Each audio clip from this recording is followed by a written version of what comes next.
مدارس کے کردار کے حوالے سے آئی جی پنجاب اور ڈی آئی جی لاہور دونوں نے مرزے کے منہ پر زبردست تمانچہ رسید کیا ہے، بلکہ مرزے کی زبان میں اگر کہیں تو ان دونوں نے جہلم کے اس لونڈے لپاڑے کی منجی ٹھوک دی ہے۔ یہ لونڈے لپاڑے اور منجی ٹھوکنا یہ لفظ مرزے کے نزدیک پازیٹیو لفظ ہیں۔ سب سے پہلے تو میں آپ کے کیمرے کی وساطت سے ڈاکٹر عثمان صاحب سے ریکویسٹ کروں گا کہ اس معاملے کا نوٹس لیں۔ ٹرو جینٹل مین ہے، ان کو جب بھی میں نے کوئی چیز ہائی لائٹ کی ہے تو انہوں نے نوٹس لیا ہے۔ جی ہم بھی انہی ڈاکٹر عثمان صاحب کی گفتگو پیش کرنے جا رہے ہیں جن کے متعلق مرزے نے یہ تعریف کی ہے۔ بہرحال دینی مدارس کے کردار کے حوالے سے پہلے ہم عمران ارشد کی پوڈ کاسٹ سے مرزے کی گفتگو آپ کے سامنے پیش کریں گے، پھر اس کے بعد آئی جی پنجاب کی گفتگو آپ کے سامنے رکھیں گے، پھر فیصلہ آپ ہی کر لینا کہ کیا آئی جی پنجاب کی یہ گفتگو مرزے کے منہ پر تماچا ہے یا نہیں۔ بچے جو وہاں پر حفظ کے لیے جاتے ہیں، جنسی استحصال فیس کرتے ہیں۔ پھر تم نے مدارس اس لیے کھولے ہوئے ہیں، آپ اگر اسٹیٹسٹیکل انالیسس کریں تو یہ سب غریب کے بچوں کے ساتھ ہو رہا ہے۔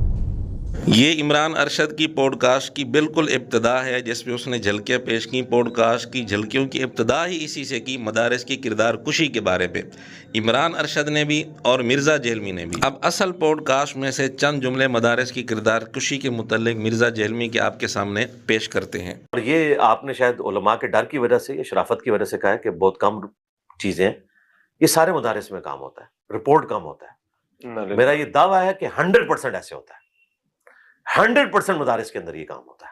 میں نے ریبٹل کیا تھا کہ پھر تم نے مدارس اس لیے کھولے ہوئے ہیں کہ جہاں پر تمہارے استادوں کے لیے بچے اویلیبل ہوں ڈیوٹی آورز کے بعد بھی، تاکہ آپ ان سے ہر قسم کی خدمت لے سکیں۔ علماء اگر اپنے گھر کی صفائی خود نہیں کرنا چاہتے تو ہمیں ان کے بارے میں وسوسہ نہیں، اب تو یقین ہے کہ یہ اس سسٹم کو سپورٹ کرتے ہیں اور ان کو لت پڑی ہوئی ہے۔ جس طرح انہوں نے اپنے بڑوں سے یہ کام سیکھا تھا، یہ لیگیسی آگے چلانا چاہتے ہیں۔ مفتی تقی عثمانی صاحب، مفتی منیب الرحمان کا یہ کام تھا کہ یہ دھرنا دیتے جا کے ڈی چوک میں اور کہتے کہ جب تک سوات انسیڈنٹ والے علماء کو سزا نہیں ملتی ہم نے نہیں اٹھنا، کیونکہ ان کی وجہ سے ہمارے مدارس کی بدنامی ہو رہی ہے۔ ایک بیان بھی آپ نے سنا ان کا؟ قطعی نہیں دے رہے۔ اس کا مطلب ہے کہ یہ مجرمانہ خاموشی اس لیے ہے، ہمیں تو ڈر لگتا ہے کہ شاید انہیں یہ خطرہ ہے کہ ان کے مدرسے کے اسکینڈل کہیں باہر نہ آ جائے، لوگ کہیں گے حضرت آج آپ ہمیں بھاشن دے رہے ہیں، آپ کے مدرسے میں بھی یہی کچھ ہوتا رہے، یا شاید اس سے بھی ایک سٹیپ اوپر چلا جائے جو میں کیمرے میں کہنا نہیں چاہتا۔ تو یہ وجہ ہے کہ یہ حالانکہ سوات والے واقعہ پر علماء کا بھرپور رد عمل سامنے آیا تھا۔ وفاق اور دیگر دینی جماعتوں کے علماء نے بھرپور اس پر رد عمل دیا۔ اس کی تفصیل ہم پچھلے کلپ میں آپ کے سامنے پیش کر چکے ہیں کہ مرزا نے یہاں کتنا بڑا جھوٹ بولا ہے اور عمران ارشد بھی اس کی بھرپور حمایت کر رہا ہے اس جھوٹ بولنے میں۔ خیر، مرزا نے چند ایک واقعات کی بنیاد پر مدارس کے کردار پر حملہ کرنے کی کوشش کی اور گھٹیا زبان استعمال کی۔ حالانکہ مرزا خود کئی دفعہ کہہ چکا ہے کہ اس کا بچپن مدارس میں گزرا ہے، تو ہم نے بھی کئی دفعہ اس کو کہا کہ اگر اس کے ساتھ کسی نے زیادتی کی ہے تو ثبوت کے ساتھ بات کریں، ہم اس کی حمایت میں کھڑے ہوں گے، اس کا ساتھ دیں گے، اور اگر اس کے ساتھ کوئی ایسی حرکت نہیں ہوئی تو مرزا کو تمام مدارس پر کیچڑ اچھالتے ہوئے اور 100% کا لفظ بولتے ہوئے شرم آنی چاہیے۔ خیر، مرزا کی بات بھی آپ نے سن لی، اب ہم آپ کے سامنے آئی جی پنجاب کے تاثرات مدارس کے حوالے سے پیش کرتے ہیں، وہ سن لیں۔ بسم اللہ الرحمن الرحیم۔ ہم اس وقت ایک عظیم دینی ماڈرن دستگاہ میں موجود ہیں، جامعہ اشرفیہ لاہور میں۔ بہت سارے پاکستان اور اسلام کے دشمن کسی ایک ویڈیو کو لے کے کہ مدرسے میں یا مسجد میں کوئی بیہودہ حرکت ہوئی ہے، کسی ایک چھوٹے سے محلے کی مسجد یا مدرسے کی ویڈیو پوری دنیا میں وائرل کر دیتے ہیں، جیسے لگتا ہے کہ اسلام ایک ایسا مذہب ہے جس میں تعلیم سختی سے دی جاتی ہے، مدارس کے اندر ظلم ہوتا ہے، خدا نخواستہ یہ ایک عام سی بات ہے کہ بچوں کے ساتھ کوئی زیادتی ہو جاتی ہے، یا ان کی مرضی کے خلاف ان کو پڑھایا جاتا ہے، یا صرف غریبوں کے بچے مدرسے میں آتے ہیں، یا ان کو مارا پیٹا جاتا ہے، چینوں سے باندھا جاتا ہے، یا خدا نخواستہ کوئی ایسا کام کیا جاتا ہے جو غیر اخلاقی، غیر اسلامی اور غیر قانونی ہے۔ جی ناظرین، اس مکمل ویڈیو کا لنک ہم ڈسکرپشن میں دے دیں گے، تھوڑا سا حصہ آپ کے سامنے پیش کیا گیا ہے۔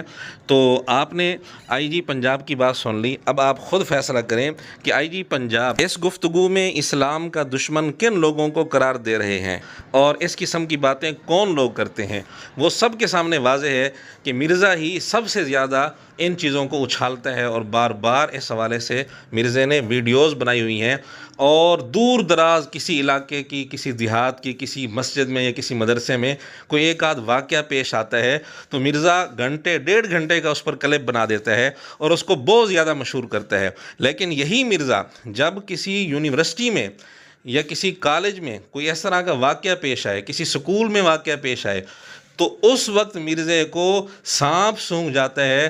آج تک مرزے نے کسی یونیورسٹی کے اس طرح کے کسی واقعہ پر باقاعدہ گھنٹے 1.5 گھنٹے کا کلپ بنایا ہو، ہمارے سامنے اس کی کوئی ایک مثال بھی نہیں ہے. اور آئندہ کسی کلپ میں ہم انشاءاللہ اس حوالے سے بھی مرزے کی منافقت آپ کے سامنے دکھائیں گے کہ جب مدارس کی بات ہوتی ہے تو مرزے کی گفتگو کس طرح ہوتی ہے، اور جب یونیورسٹیز میں اس طرح کا کوئی واقعہ پیش آ جائے اور مرزے سے پوچھ لیا جائے تو اس وقت مرزے کا انداز کیا ہوتا ہے اور اس کی گفتگو کیا ہوتی ہے، اس کا جواب کیا ہوتا ہے. تو اس حوالے سے آئندہ کسی کلپ میں انشاءاللہ آپ کے سامنے پوری تفصیل پیش کی جائے گی. 9 سال کے ٹوٹل کورسز میں بچے پڑھتے جاتے ہیں یہاں پر، یعنی 4,500 بچے میں ہمارے ڈی آئی جی لاہور المشہور علی ناصر رضوی صاحب موجود ہیں. کوئی ایک شکایت چائلڈ ابیوز کی یا کوئی ایسی کسی اس جیسے عظیم درسگاہ سے آئی ہے یا جامعہ اشرفیہ سے آئی ہے؟ Sir not even a single one, کوئی ایک بھی نہیں. یہ تھا مرزے کے منہ پر تماچا ڈی آئی جی لاہور کی طرف سے. خیر پوری ویڈیو کا لنک آپ کو ڈسکرپشن میں مل جائے گا.